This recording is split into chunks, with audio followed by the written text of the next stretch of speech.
అందరికీ నమస్కారం. ధర్మపురి శేషప్పక్క విరచించిన నారసింహ శతకం నుంచి ఒక పద్యాన్ని చూద్దాం. నరసింహని దివ్య నామ మంత్రము చేత దురిత జాలములన్నీ తోలవచ్చు. నరసింహని దివ్య నామ మంత్రము చేత బలువైన రోగముల్ పాపవచ్చు.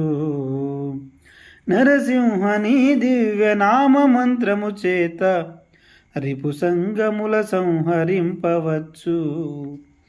నరసింహని దివ్య నామ మంత్రము చేత దండహస్తుని బంట్ల తరుమవచ్చు. బళిరని నీ మహామంత్ర బలము చేత బళిరని నీ మహామంత్ర బలము చేత దివ్య వైకుంఠ పదవి సాధింపవచ్చు. భూషణ వికాస శ్రీ ధర్మపుర నివాస దుష్ట సంహార నరసింహ దురిత దూర. ధన్యవాదాలు.